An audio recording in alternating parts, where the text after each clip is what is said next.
letters aren't easy to write. It is such a different skill set. When you write a query letter, you're pitching your book, you're marketing your book. It's a lot different than the skills that you use to actually write your book. And I think in some ways that can be what makes writing a query letter so difficult. So in this video, I thought I would take the example of the query letter that I had written that got me my agent. This is the query letter for my Black Witches book, which remains untitled for now, which is coming out summer 2021 from Simon Pulse. So I thought I would share that query letter and like go through it in detail, and hopefully that kind of helps give you tips for how you might want to write and structure your own query letter. This is by no means like you must do it this way. It's really just kind of how I did it. A lot of query letters will follow a very similar structure with maybe some little differences, but I'll point out everything specifically as it happens in the video. Before I go on, this video is basically sponsored by my mom. She bought me this new ring light for Christmas, but I'm actually wearing her shirt. So this is like a hoodie and it's a crop top. Hold on. It is a crop top. I have like a stain on it. I'm sorry, I'm like a gross human being, but anyway, it's like long sleeve. It's super soft, it's super warm, it's a really nice hoodie, and so you should check out her Etsy shop. I'm gonna put a little banner link up here. I'm also gonna link it in the description. So check out her Etsy shop. She is a wonderful mother and has a great shop, and just wanted to give her that shout out. And now let's get on to the querying bit of this video, what you actually came here for. Let's go. This is the actual query letter that I sent to my agent, Kristy Hunter at the Knight Agency. I also have all of her information linked in the description, and I have my entire query letter. I put that in the description of the video if you want to follow along that way. But I'm also gonna put like some block letters here as we just go paragraph by paragraph, and that way you can kind of see visually what I'm talking about. So I'm gonna read the first paragraph of my query letter, and then I'm gonna break down all the different elements of the paragraph. So paragraph 1, the salutation, I'm gonna call it. Dear Miss Hunter, I read on your Twitter MSLW that you're interested in seeing more #own voices YA fantasy and think that my novel would be a good fit. Best described as labyrinth lost with this mortal coil's genetic hacking. #Black Witches book is a 98,000 word young adult own voices urban fantasy that follows a family of Black witches living in Toronto 2099. So now I'm gonna break this down. So first, the salutation, Dear Mrs. Hunter. I always check on Twitter and like people's social media to make sure that I'm getting the correct pronouns for them. So there are some agents that are non-binary. Make sure that you are using their proper pronouns, and just check anyway, because people that are trans, there's no special way to look trans. There's no special way to look non-binary. So trust what people say are their pronouns. You can't just guess. You really can't guess. So look up people's pronouns and get them proper. For one, because it's respectful and basic human decency. And two, because if you screw up their pronouns, they're probably not going to be super inclined to sign you. So Kristy uses she, her pronouns. So Dear Miss Hunter, I never use Mrs. because you don't know if they're married. And there's no point, like just use Miss. Or just like even take out the Miss, and just put their full name in there. So that's the salutation. Here is, in this first paragraph, is where I put my personalization. So when I look up information about the agent, anything that they say specifically that seems to match with what I'm going with, that's what I'll put in there. So for a lot of agents, it was like they had said specifically they were interested in witches in a tweet or something like that. In the case of Kristy, because I had known a friend that already knew her, I do admit I was a little bit pigeonholing. Like it was a very vague request and I kind of shoved it in. Honestly, if you can't find anything like super specific to say, I feel like it's fine to not say anything like excruciatingly like personalized. Like, of course, like almost every agent that does YA fantasy wants to see more own voices. Anyway, so this is the thing where it's like, it's not perfect already, but anyway. So I did put a comp in there. So I put Labyrinth Lost, because it has witches, and it has witches that are people of color, and it has a lot of family drama and connections, like my book does. And then This Mortal Coil's genetic hacking. So for me, because that book is a genre mix-up of fantasy and sci-fi, I purposely chose 2 comp titles, where one was fantasy and one was sci-fi, so that I could show the mashup. It's great to use comps because it gives the agent a really quick idea of what your book is about. If you don't have any comps on hand, it's fine. You don't have to say any. Comps are just helpful if you can get good comps. Don't use names that are too big, like don't say Harry Potter, etc. And so that's what that is. I've redacted my book's title because it is currently untitled, and the title I used previously, I don't want to get in people's heads. I also put my word count, and I put the genre, and then I put a little tiny sort of byline about what it's about. That's because my book has that kind of hook, like that Black Witches, family of Black Witches living in Toronto in 2099 is kind of my hook, which is why I put that in there. You don't necessarily need to. You can kind of just state the word count and the genre. Paragraph number 2, the story introduction paragraph. I'm going to call this. So let's go ahead. So, surviving suffocation on her family's dining room table is not what 16-year-old Voya Thomas expected her calling, a trial each witch must pass to come into her powers, to be like, and no one in her family lineage has ever failed, until her. When she gets a second chance to avoid ending magic for every Thomas born after her, she agrees to complete the new task the spirit of her ancestor gives: kill her first love before the eve of the Caravana Festival. So, this intro paragraph is usually when you'll introduce your character. Something that you want to do when you introduce your character is to say their age. Especially in YA, like, it kind of gives them an idea of the age range you're working with. For YA, it's probably going to be 16 or 17. That's just kind of the way of the market. Like, usually that'll be your protagonist's age. If your protagonist is over 17, you might have difficulties, because that's kind of the age range they want for YA, or that most agents are used to. So I'll just say that up front. Something I also kind of try and get into this first paragraph is I want to start with something that's kind of a little bit hooky, a little bit interesting, something selling the interesting points. So like surviving suffocation. What else is in here? Nobody in her family has ever failed this. And then having to kill her first love before the eve of the Caravana Festival. Because that's kind of been the big hook of the book, is that she has this impossible task that she has to kill her first love in order to essentially save her family's magic. So what I try and get into here, I try and get a little bit of the stakes. So the third paragraph is usually where I save like the full stakes for, but in this first paragraph, I try and get in the problem that the character has. So the problem is that nobody in the family has ever failed this ceremony except for her. And then a little bit of the stakes. So like what's kind of at stake if she fails that. And I try and get that into the first paragraph just because I want to really grab the agent right from the start. I want to make sure that they're going to read the rest of the letter. And so I try and put in those juicy bits in the beginning without getting too overloaded. So you'll notice that I only explain what a calling is. I don't explain what the Caravana Festival is because it's not really pertinent. Like, it's a festival. They don't really need to know what it is specifically to understand the paragraph, but they do need to know what a calling is to understand. So like, try not to introduce too many terms in each paragraph, especially in this beginning paragraph. You don't want people to get bogged down. Something I also like to think about is to make sure that I'm centering on what the character's goal is versus kind of getting distracted by the plot or the setting. This first paragraph, I really try and focus on the character, what their problem is, what they want, and what they stand to lose. And doing all that in one paragraph sounds like a lot, and it is, and that's why query letters are difficult.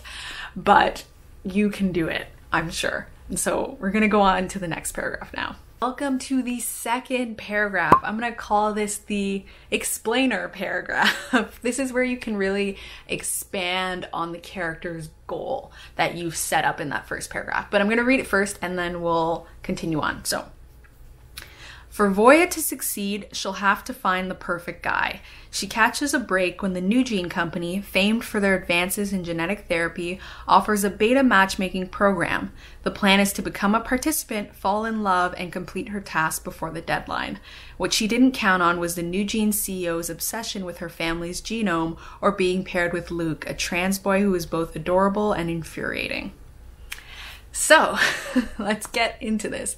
So in this paragraph, I basically try and expand a bit on the character's goal. This is also the paragraph where I like to introduce the love interest, if there is one, especially if the love interest is going to play a big role in the story, which Luke does in this case. And so I kind of introduce him in this paragraph. I also dig a little bit deeper into the antagonist. So what is stopping her from completing her goal? So that first paragraph, we introduced the goal, the problem, the goal, the stakes. And then in the second paragraph, we're kind of introducing the plan that the character has put in place to achieve their goal, and then the sort of adversaries that come up against their goal, in which case the company CEO who is obsessed with her family, that kind of makes that uncomfortable, and the fact that she is kind of interested in the guy that she is supposed to later kill. So that's kind of what I like to do with that second paragraph. This can also be a paragraph where you kind of explain a bit about your world if you want to put that in. It can be a paragraph where you show another character. So if you have like a dual POV sort of thing, this can be the paragraph where you introduce the second character. When you have more than that, this is a point where I'm like, I can't help you, man. Like, I don't know what to do if you have like 3-4 perspectives. That is challenging. I've written one pitch letter for one of those and it was very painful and I didn't like it at all. So Godspeed to you guys. But if you have like 2 characters that are alternating POVs, this is really a point where you can introduce that second character. And that's kind of like how I structure well, it's technically the third paragraph, but the second story paragraph. So third paragraph, sorry. We're on the fourth paragraph now. Sorry for previous confusion. It's the fourth paragraph of the overall query letter, but it's the third like story paragraph. So to me, like the first paragraph is your introduction and the last paragraph is your bio. And then it's really those 3 in between paragraphs that are actually like about your story. So anyway, the fourth paragraph, which is your third story paragraph, I'm going to go ahead and read that now. This is basically, I call this the wrap up paragraph. So here we go. Magic is not a party trick, it's a culture that's shaped and protected her family for generations. And this time around, failure means every living Thomas witch, not just future ones, will be stripped of their magic. With mounting pressure from her family, Voya's caught between her morality and her duty to her bloodline. If she wants to save their heritage and Luke, she'll have to find something her ancestor wants more than blood. And in witchcraft, blood and intention are everything. There you go. I'm over here, I'm like feeling pretty proud of myself. I'm like, I like that paragraph. I feel great about how I did that. Sometimes you get to praise yourself as a writer. It's not all talking about how trash your book is. Sometimes you can be proud of yourself. So there you go. I feel like that's like a divine punishment for being proud of myself. So essentially this wrap up chapter, this is like the time where I try and really hit home with the stakes. So I try and get into why failing is important to this character.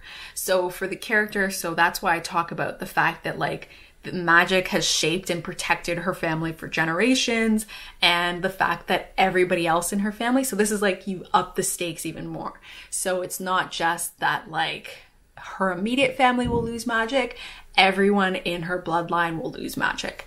And so those stakes that you've established in that first, technically second paragraph, you're basically building on those in this third paragraph and making them even higher than they already were, which is what I try and do in the third paragraph. And so that's what that is. And then I also try and hit on like how the pressure is mounting for the character. So even though these stakes are here, like what is making them more immediate, what is making it more difficult. So the fact that she's caught between her morality and her duty to her family.